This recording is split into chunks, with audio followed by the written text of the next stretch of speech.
Olá, bom dia. Hoje é dia 14 de novembro de 2019. No ar um programa extraordinário, edição extraordinária do programa Fundos Imobiliários ao vivo aqui pela Infomoney TV. Primeira, porque vai ter mais uma edição extraordinária. Vou fazer hora extra hoje.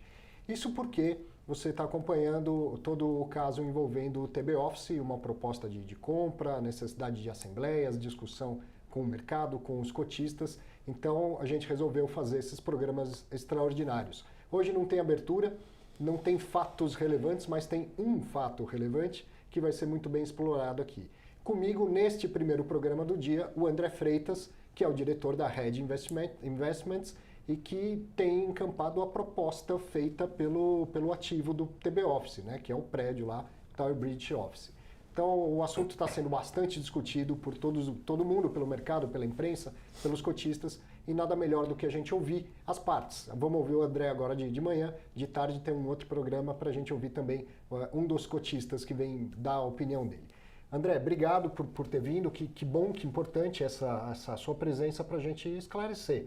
Tem questões do caso específico, mas tem questões que transbordam para o mercado, né? Para a gente entender conceitos, entender como funciona todo o sistema, o regulador e as possibilidades. Obrigado. Viu? Olha, Arthur, eu que agradeço o convite de vocês, é um prazer estar aqui. Sempre é um prazer porque você conduz realmente um programa que contribui muito para o aperfeiçoamento aí da indústria de fundos imobiliários, num nível altíssimo sempre, né?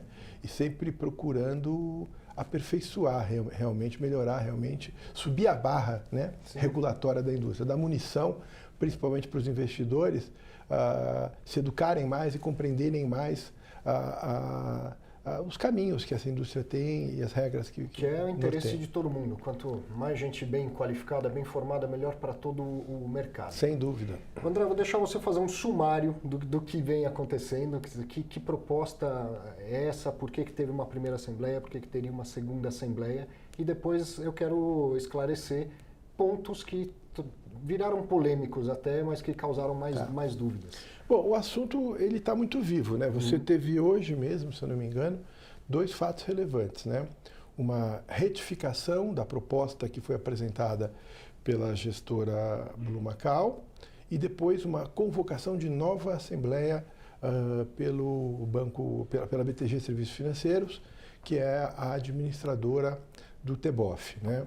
Mas então, lá do começo, primeiro, há mais ou menos 30 dias atrás, a Red, por ter mais do que 5% das cotas do TB Office, convoca uma assembleia. Isso. Correto? Então vamos voltar um pouco mais. Nós somos investidores através do nosso veículo, os nossos fundos de fundos. Vamos lembrar, nós temos 3 fundos de fundos, né? É o Top FOF 1, Top FOF 2, Top FOF 3, né? O Top FOF, o Top FOF 2 e o Top FOF 3, tá? Certo. Nós começamos a comprar cotas do Tower Bridge, do TBOF, ainda no fim de 2014, né? Para os veículos que tinha à época, que era só o Top FOF, né? Era o primeiro veículo. Então, esse é um ativo que a gente já comprou, já vendeu, já comprou de novo, mas ele teve presença no nosso portfólio sempre muito grande, né? Sempre foi um ativo presente no nosso portfólio. A gente gosta muito do ativo e acha que o ativo realmente tinha que ter uma valorização. Agora, ele entrava no portfólio compondo que categoria, né? Qual a contribuição que ele dá para o nosso portfólio? Sempre foi com uma visão de ganho de capital. A gente achava que o edifício tinha uma vacância baixa, uma vacância alta, muito alta, né? E por isso o dividendo era baixo, não tem um dividendo muito bom. Esse ano mesmo, provavelmente, ele vai entregar menos de 4% de dividend yield, né? Então, quando você analisa pelo dividendo, ele acaba sendo um detrator de rentabilidade para o fundo. Por quê? Porque o guidance desse fundo ele é maior, é entregar acima de 7, o guidance desses fundos, né? Então, mas ele está lá compondo que justamente a parte de ganho de capital, esperando que as cotas se valorizassem mais do que o dividendo permitiria, né? Então, a história começa aí. Basicamente, a gente tem tido uma apreciação, né, da indústria inteira, principalmente motivada pela queda de juros, né? E você também teve agora uma retomada de ciclo imobiliário e você tem, portanto, uma melhora nas locações e uma diminuição de vacância. E nós estamos chegando, vamos dizer assim, na questão da vacância, no fim desse processo. Então, a gente vê em setembro, né? E é importante isso, a gente tem que situar as coisas dentro das circunstâncias do momento em que as coisas são feitas. É muito fácil você pegar uma coisa que aconteceu ali atrás e trazer para o momento de hoje e falar, olha, está errado. Não, situa, né? Situa que você vai ver o nível de eficiência, né? A gente então falou assim, olha, a gente tem uma posição grande desse ativo, está chegando próximo a um nível de venda, porque o ganho de capital vai se tornar menos importante e vai agora, provavelmente diminuindo as vacâncias, ele vai ter agora um dividend yield melhorado, não é? Então, ele vai mudar de categoria, vamos lá, ele vai sair do ganho de capital e vai simplesmente para o dividend yield, né? Não que ele não tenha um pouco mais de ganho de capital, mas vai ser mais residual e vai subir a contribuição do dividend yield, né? Então, vamos lembrar, a gente ali fez uma proposta no dia 15 de outubro. Se você situar essa proposta lá, você tinha uma avaliação feita ali que punha o valor patrimonial da cota a R$ 87,50, salvo engano. Eu não estou com essa informação aqui, mas é o que eu tenho de cabeça. Você tinha... Isso laudo de avaliação... Laudo de avaliação vigente para esse exercício. Foi feito provavelmente no fim do ano passado. Só para terminar o fato em si. Os 3 FOFs juntos têm uma posição maior do que 5% das cotas, o que dá direito de convocar uma Assembleia Geral. Para qualquer tema, para qualquer assunto. Para qualquer tema, qualquer assunto. Então, a Red, representando os 3 FOFs, convocou uma Assembleia Geral com a seguinte proposta, que é vender o ativo do fundo TBOF, é isso? Exatamente. Foi feita uma proposta de aquisição do ativo por um outro fundo chamado Red AAA, tá? E a Red chamou uma Assembleia dos fundos dela para deliberar dessa proposta. Por quê? Porque existe conflito. Aonde está o conflito? O conflito está em nós sermos administradores e gestores dos veículos, compradores do veículo vendedor. Certo. O que diz a regra? O que deve ser observado, construída em situações passadas? Veja, houve uma situação semelhante a essa no CEOC, há uns 2, 3 anos atrás. Enfim, e está na própria 472. Você, quando se sente em situação de conflito, mas você quer que este veículo participe do voto, você convoca uma assembleia e solicita aos cotistas uma orientação de voto. Mas se eu for cotista, por exemplo, eu sou diretor de gestão da Red, você está conflitado, você não pode votar. Então, nesta assembleia... Mesmo você sendo cotista de algum dos não FOFs, posso, você não pode votar. Qualquer vinculado já não pode votar. Certo. Qualquer pessoa vinculada à gestora ou administradora ou um prestador de serviço já não pode votar, né? Então, há um evidente conflito de interesse. Então, você se declara conflitado e fala aos demais cotistas qual é a orientação de voto que vocês me dão nessa situação. Vocês querem vender, não querem vender? Como é que vocês querem proceder? Então, nós tivemos que passar por esse processo de fazer assembleias para isso. Mas antes disso, voltando um pouco, isso é bom para esclarecer o trâmite do processo, né? Isso é o que... nos permite como conduzir uma situação como essa. É bom para todos, inclusive, aprenderem que essa situação não é única, já aconteceu outras vezes, em outras oportunidades, e a CVM disciplinou essa matéria dessa forma. Se é conflitado, você não vota. O seu veículo é conflitado porque você empresta conflito ao seu veículo? Opa, então você vai falar assim, você não vota, chama a Assembleia do seu veículo e pede orientação de voto àqueles cotistas que não são conflitados, só aqueles. Perfeito. Os conflitados se declaram conflitados, não votam, saem da base, inclusive. Entendeu? E aí tem que ter votos de cotistas que qualificado. Mais do que 25% no caso dos das nossos cotistas, os fundos têm mais de 100 cotistas, na verdade tem milhares de cotistas, então você tem que ter um quórum de pelo menos 25% dos votos para você validar uma proposta de orientação de voto como essa. Então, esse foi o mecanismo que utilizamos para validar a proposta. Mas eu gostaria de voltar na proposta. Ok, tá? vamos lá. Na proposta. Então, você tinha ali uma vacância de 10,2%, né? Você tinha ali uma avaliação em 860 milhões ou 870 milhões, algo parecido com isso. Eu lembro por cota, devia ser perto de 87,50. E você tinha um mercado que nunca tinha fechado acima de 90,5. Tá? Então você constrói um valor que parecia um valor razoável. Né? Que é de 90,5. 90,5 para a proposta. Para aquele momento, esse valor era extremamente agressivo. Eu vou dizer por que ele era extremamente agressivo. Sabe por quê? O que mudou de lá para cá? Vamos lá. Isso foi pensado no dia 14 e antes, vamos dizer assim, 14 de outubro e antes. Então, essa ideia está em gestação, vamos dizer assim, de 15 de setembro a 14 de outubro, alguma coisa assim, né? Nas circunstâncias daquele momento, né? E o que mudou? De lá para cá mudou o seguinte: foi feita uma nova avaliação em 4 de novembro, 20 dias depois da minha proposta. Depois da minha proposta. Então, a gente não tem como adivinhar. E também não vimos ainda o laudo de avaliação e também não foi validado pelo auditor. Mas foi feita uma nova avaliação que posiciona o prédio num preço próximo ao valor de cota de R$ 99,00 por cota, que dá 990 milhões, alguma coisa parecida com isso. A nossa proposta era 909 milhões e 500, por aí, né? Então, grosso modo, um pouco menos de 10% acima da nossa proposta, talvez algo como 13%, 14% acima da avaliação anterior. Então, isso mudou de 15 de outubro para cá. O que mais mudou? Só para completar o raciocínio. Tiveram locações. Então, a vacância, que era de 10,2, passou a ser uma vacância agora de 4,5, né? Tem carências, algumas locações até em valores que eu não considero bons, mas enfim, foram feitas locações.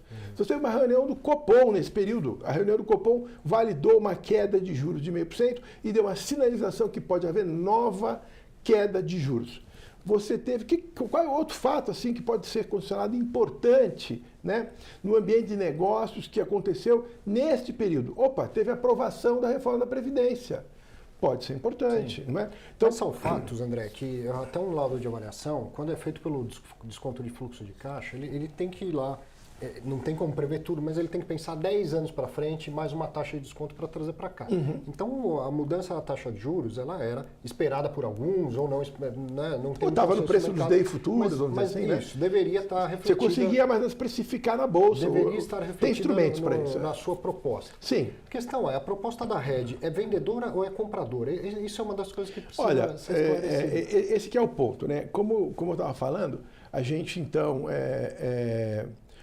como que a gente constrói um preço para a proposta? A gente põe no modelo, né?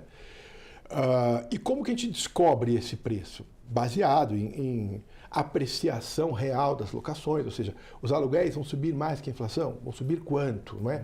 Uma taxa de vacância esperada. Você cria um modelo para criar efetivamente um preço de referência que você acha viável. Vamos lembrar o seguinte, o fundo que faz a proposta compradora, ele não existe ele não tem cotista, ele existe porque ele é um fundo pré-operacional, então, mas ele não tem cotistas. Então, você não pergunta para os cotistas, que preço vocês pagariam, entendeu? Na verdade, o fundo é um instrumento. Um instrumento para quê? Para se criar uma situação de venda, não é? E visando o quê? Visando beneficiar o quê? O máximo valor possível, não é? Quem você quer beneficiar numa questão como essa? Eu tenho um fundo que tem 0 cotistas e tenho um fundo que tem milhares de cotistas. Inclusive eu sou cotista, né? E meus veículos... então, eu quero privilegiar os cotistas dos meus fundos, perfeito? Então, porque o outro não tem cotistas. Então, quanto maior o preço, melhor. A sua leitura enquanto gestor é que é momento de vender o TBOS. Não, eu acho que ele muda de... Aí que tá. Esse é um outro ponto bem importante que você colocou, porque as pessoas também esquecem isso. O gestor é uma pessoa que faz escolhas, certo? Ele é obrigado a... Ele não pode... Ele pode estar tendo que alocar neste ativo e não naquele ativo. Ele tem que escolher um dos dois. Muitas vezes ele tem que vender aquele ativo para poder comprar aquele ativo, porque ele não tem 2 dinheiros, ele tem um dinheiro, entendeu? Então, é uma questão de alocação. E para alocação e para gestão, uma das coisas mais importantes que tem é timing. Timing, não é? Timing de você fazer as suas trocas, timing de você fazer as suas escolhas. O nosso timing, quando começamos a pôr TBOF na carteira, fim de 2014, foi excelente. Você preparar uma proposta, preparar uma saída, principalmente quando nós temos cotas, uma posição muito grande de cotas, né? Sem impactar o mercado, também é uma arte. Então, essa é uma pergunta importante. Eu poderia te perguntar, então por que você não vende a 90 e 50 as cotas em bolsa simplesmente dos fundos de fundos? É uma saída? Se em virtude das novas propostas que estão aparecendo, a cota valorizar para 92, 93, 95, você poderia vender as cotas do TBOF que estão dentro dos FOFs. Poderia. E estaria satisfeito no sentido de que pôs o lucro para dentro. Poderia. Esses ativos, eles estão em constante evolução e avaliação. Então, hoje, a gente tem que ver qual é o nível de preço que parece mais adequado. Sim. Quando eu faço uma assembleia, a gente não consegue parar o tempo também. Seria bom se pudesse, né, algumas vezes. Facilitaria as coisas. Mas a gente não consegue. Então, as coisas têm rito, têm processo. Sim. Eu não posso falar assim, vou convocar uma assembleia hoje, mas amanhã eu acho que vou convocar de novo. Eu posso raciocinar dentro do conceito em que eu vou procurar sempre o melhor para o meu acionista, para o meu cotista. Então, quando ele vai em confiança, vai numa assembleia e fala, queremos vender a 90,50, ok, na minha cabeça, ele está estabelecendo um piso para mim. Então, o meu desafio é transformar aquilo em mais. Como? Se as condições de mercado permitirem. Porque eu não tenho oferta do fundo comprador ainda organizada, não foi feita ainda uma oferta, só vai existir oferta se a proposta for aceita, entendeu? Só aí vai ter oferta. Então, eu não tenho ainda, a partir do momento que a proposta é aceita, a gente vai tentar trabalhar o quê? Tentar trabalhar se existem condições para que a proposta seja materializada. Seria materializada como? Se houvessem compradores dispostos a pagar aquele preço ou atingir aquelas condições. É uma coisa muito viva, Arthur, porque depende de captação de CRI. Você sabe que nos últimos 30 dias o mercado de CRI, o mercado de debêntures incentivadas, ele teve uma balançada, ficou um pouco mais difícil captar, os prêmios pedidos foram maiores. Tudo isso faz parte da modelagem que a gente faz. Então a verdade é, eu não sei qual é o produto final. Só vou saber quando eu for, de fato, a campo, captar, bater na porta das pessoas e falar assim, olha, tenho este produto aqui. Você quer ser cotista dele? Você tem interesse em investir nele? Por exemplo, se fosse um fundo de logística e eu conseguisse construir uma proposta pelo ativo que me desse um outro fundo que rendesse 4% de dividend yield, será que eu ia conseguir captar? Eu acho que provavelmente não. Então, se você esticar demais a corda, você não capta. Então, qual que é a ideia que a gente tem? Coloca a proposta dentro do que a tua viabilidade, naquele momento em que ela foi construída, principalmente, ela funciona. E vai ao mercado tentar captar. Por isso também que a proposta é sujeita à captação, porque corre o risco de não captar. Ou seja, pode acontecer na Assembleia do dia 18 ter uma aprovação da venda e não necessariamente acontecer a venda.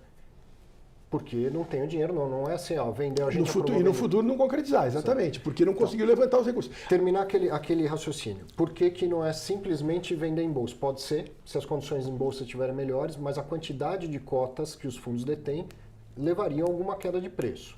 Então a ideia é vender o ativo, seria como se vendesse o fundo todo de uma vez só, numa única negociação, numa única boleta. Inclusive, para vender em bolsa, eu não preciso nem de assembleia. Perfeito. Eu tenho mandato para isso, entendeu? Então aí, convoca uma assembleia com o interesse de vender o ativo a 90,5. O que gera a polêmica? Do outro lado, tem um fundo comprador, que é um fundo também administrado pela Red, e tem a Paladin também junto com a Red. Então isso é outra coisa para a gente aproveitar para esclarecer. Por que não é só a Red, por que tem um outro e por que esse outro é a Paladin? Que no passado já sofreu uma punição da CVM por negociar, por manipular cotas do próprio TBOF. Então isso era algo que eu gostaria que você esclarecesse. Vamos lá. Por que tem mais um e por que a Paladin? Eu acho que, primeiro, a Paladin, eu não tenho nenhum vínculo com a Paladin, entendeu?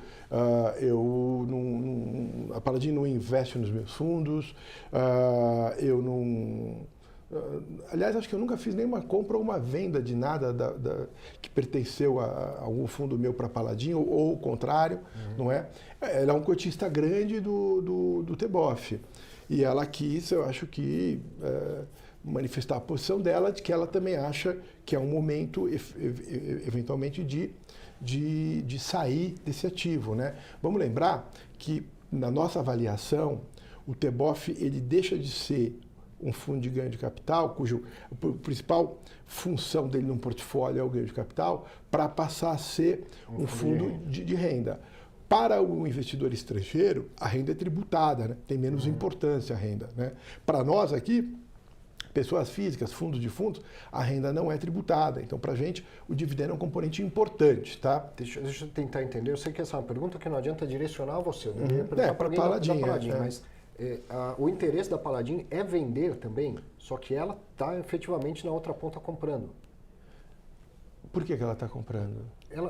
A proposta de compra não é junto o AAA e a Paladin? Não. Ela faz a proposta de convocação da Assembleia. A Paladin convoca junto. Então ela é Convoca proponente junto da Assembleia. vendedora, não proponente comprador. Okay. Proponente comprador, através de seu fundo Red AAA, é a Red Investments, distribuidora de títulos de valores imobiliários. Tá? Então, a Paladin ela se junta aos fundos da Red para solicitar ao administrador atual do fundo, Tower Bridge, o BTG, para que convoque a Assembleia e que se discuta esse assunto na Assembleia. Aí que entra a Paladin. Ela não é proponente comprador.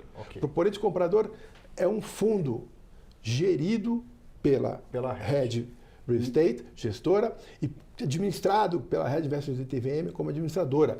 Este fundo não tem cotistas, não tem cliente. Vai passar a ter cliente se for determinado que o ativo vai ser vendido para ele, e aí vai ser uma correria para se fazer uma oferta. E essa também é um outro ponto aqui.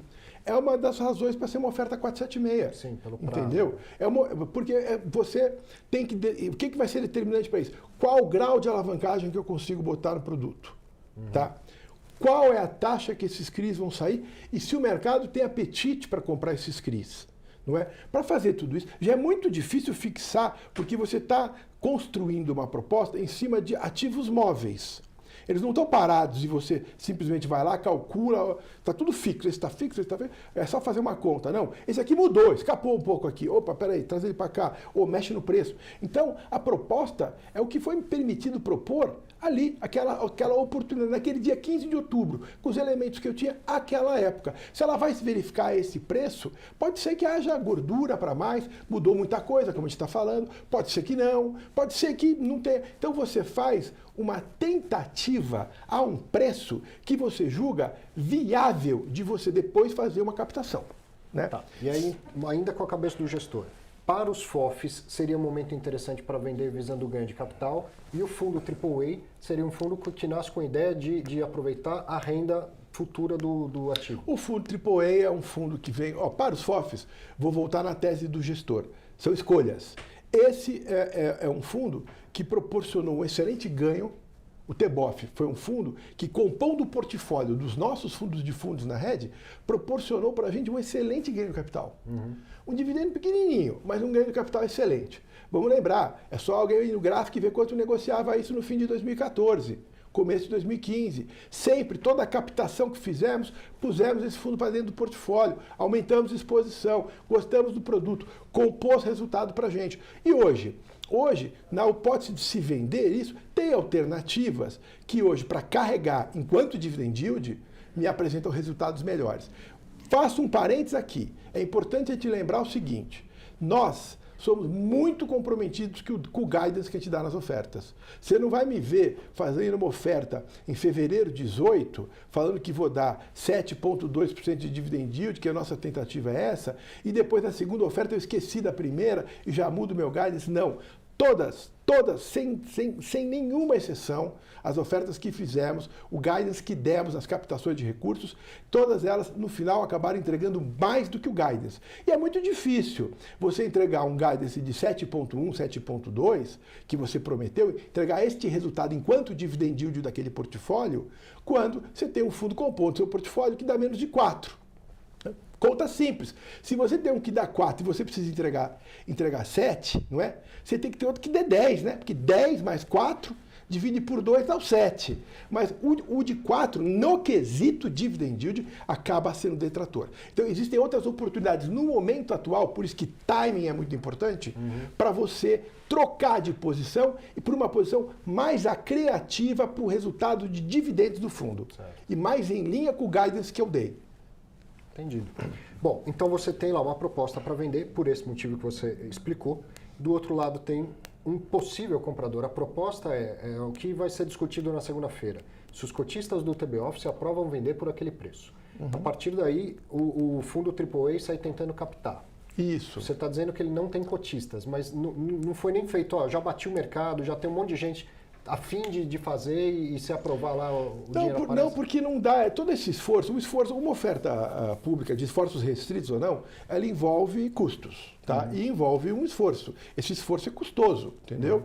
Então não adianta você sair gastando dinheiro, sair preparando oferta, se você não sabe nem se vai ter. A gente tem muito tempo de mercado. Eu, particularmente, tenho 36 anos de mercado, mais de 36, né? Eu fiz 36 anos de mercado em outubro, então estou entrando no 37º, né? A equipe está junta desde 2003. Nós temos uma equipe que eu considero muito qualificada, muito técnica, muito qualificada.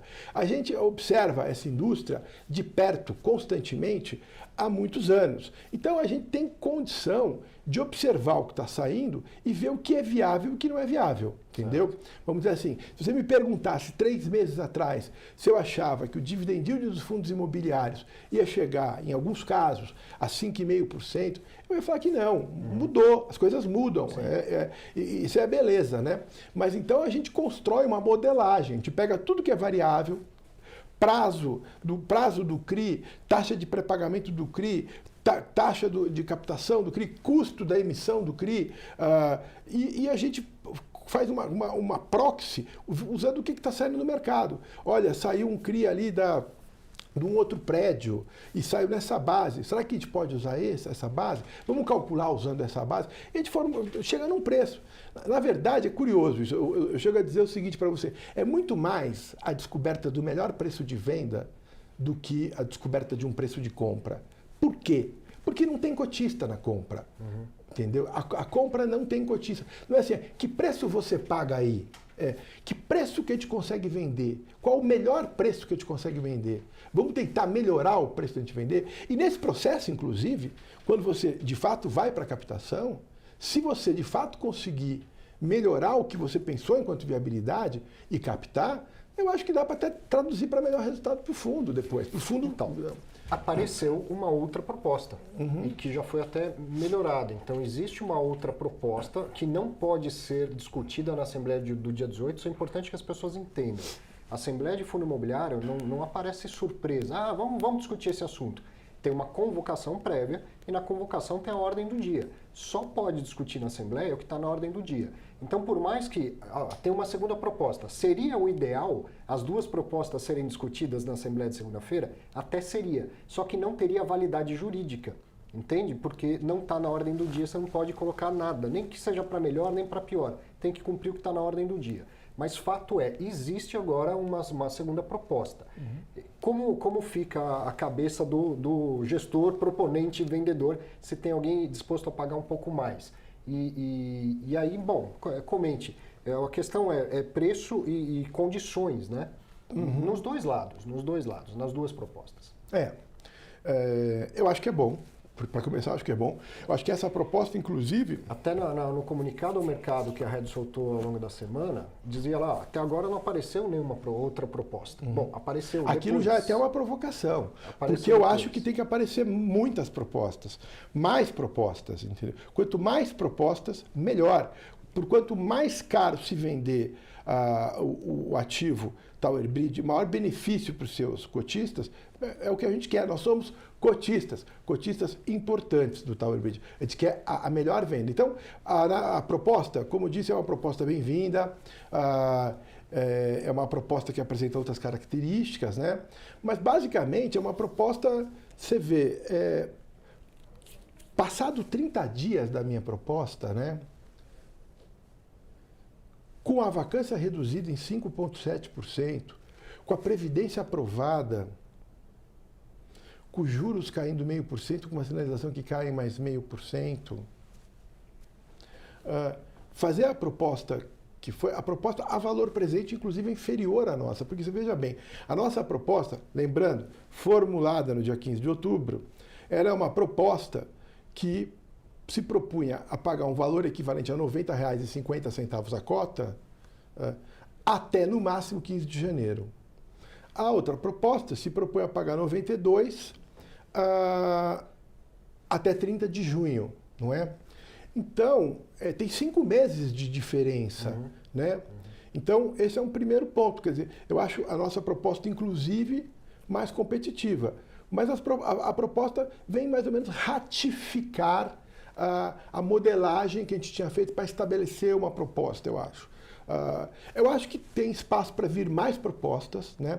Como eu te falei, está muito vivo esse negócio aqui, né? Muito vivo porque dois fatos relevantes hoje de manhã, temos até, pode vir proposta durante o dia, pode vir proposta amanhã na Assembleia, pode vir proposta antes da Assembleia, né? Então, eu acho o seguinte, a nossa proposta é estabelecer um piso. O maior beneficiado para isso foi o cotista do Tower Bridge, que viu as suas cotas se valorizarem e estabeleceu um piso para aquele papel. A proposta da Blue Macau também foi boa, porque você vê que a cota já foi para 92, né? Então, o que está havendo aqui é um processo competitivo. Tem alguns cotistas, só que de uma forma mais eficiente, na minha opinião, de uma forma mais rápida. Ainda que a proposta seja a valor monetário menor, 90,5 do que a outra, que é 92, se não me engano, haveria possibilidade de ser aprovada na Assembleia e você não entende que seria que isso não seria um benefício ou o contrário. Vender a 90,5 hoje não seria pior para o cotista do TB Office do que vender... Olha, eu acho que, como eu te falei, a gente tem que estar sempre avaliando. Vamos lá. Timing, que eu falei aqui, e volatilidade. Você imaginava que haveria um golpe na Bolívia 3 semanas atrás? Você imaginava um mês atrás que haveria um protesto no Chile como houve? Você imaginava que o Lula seria solto como foi solto? Então as coisas mudam, elas giram. Então a proposta dos 90,5, a época que foi formulada, ela não é boa, ela é excelente. Tá? Hoje ela pode ser melhorada?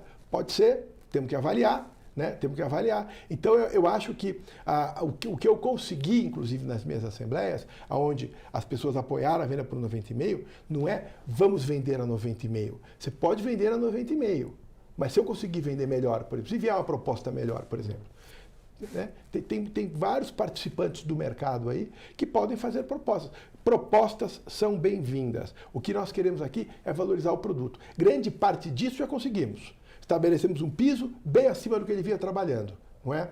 Agora, o volume negociado tem aumentado também. Então, o cotista do TBOF, ele deveria estar feliz, porque o seu papel negocia a um nível que não vinha negociando, né? Se você pegar os 20 pregões anteriores à nossa proposta, a média foi 89,38, se não me engano, né? Hoje, o produto está negociando, hoje não vinha negociação, porque eu cheguei aqui antes, mas ontem estava negociando a 92, um pouco acima disso. Então, por enquanto, quem está saindo ganhando com tudo isso é o cotista do TBOF. Ele está saindo ganhando. Uma última pergunta, nós dois temos compromisso já, o seu já está atrasado, inclusive. Uma última pergunta. Eu acho que está claro para todo mundo que, do ponto de vista da regulamentação, tudo está certo, tudo está sendo cumprido. Onde tem conflito de interesse está sendo validado pelo cotista, tudo conforme a CVM manda fazer. Então, não tem nada errado do ponto de vista formal. Mas essa operação gerou não é um burburinho, isso gerou um turbilhão no mercado de opiniões, de matérias jornalísticas e tal. Então, o que eu queria te perguntar é o seguinte, você não é a primeira, você já fez outras, e pelo pouco que eu te conheço, outras virão. Porque você estrutura essas operações, tá? Você acha que nessa houve alguma coisa errada, não formalmente, não sei se era a forma de comunicar, se foi na forma de fazer, numa próxima você faria algo diferente? Ou por que essa está gerando mais comoção do que as outras que já aconteceram? Olha, eu Tem acho... algo a aprender nisso? Olha, eu acho o seguinte, como você falou, todas essas discussões, quando elas amplificam, elas contribuem para subir a barra do mercado do ponto de vista regulatório. A gente segue dentro da rede, sempre seguiu, a total observância dos regulamentos, ofícios, das normas criadas pela CVM. A gente respeita muito o marco regulatório brasileiro, acha muito evoluído e a gente faz questão de atuar conforme o marco regulatório. Isso acaba fazendo com que muitas vezes nós sejamos lentos. Mas paciência, é assim que tem que ser. A vida não é um jogo de ping-pong. Não é assim, bati, rebati, bati, rebati. É bati, pensei, avaliei, o que eu faço agora? tudo tem que ser muito pensado. Qual é, para você, inclusive, ter oportunidade de ter observância às regras, não é? Para você não cometer um erro de não observar as regras. Para você fazer bem feito, de forma que quando você faz, você não vai ser questionado. Não por uma pessoa que se julgue prejudicada, ou que não conheça as regras, ou que omita o seu conhecimento para criar uma situação de notoriedade, mas pelo regulador, que aqui me interessam duas pessoas, o meu cotista e o regulador. É isso que eu procuro me pautar. Então, eu gostaria de fazer as coisas de forma mais rápida, às vezes não dá. Entendeu? Tudo tem um processo. Eu preciso convocar uma assembleia para pedir orientação de voto. Eu tenho um prazo para convocar. Eu preciso de um quórum para isso. Então, aí você vai lá e conquista a sua... Aí você fala, não, mas agora mudou. Ah, então peraí, vou ter que convocar outra assembleia. Aí eu passo a minha vida incomodando os outros para conseguir quórum para orientação de voto das coisas, não é verdade? Então você tem que seguir o rito que está estabelecido e fazer. Então eu não mudaria nada. Eu acho que a gente está contribuindo aqui para subir o marco regulatório, contribuindo aqui para que o acionista, para que o investidor que tem TBOF na carteira valorize suas cotas, ganhe mais dinheiro, né? E contribuindo aqui para o crescimento do mercado, e principalmente do lado educacional. O cotista que está vendo, o investidor em fundo imobiliário que está assistindo o teu programa, está aprendendo mais, está ganhando conhecimento, vai saber qual todo o ferramental que ele tem à disposição dele para próximas intervenções. Muito bom. Obrigado. Obrigado a você, obrigado pela oportunidade.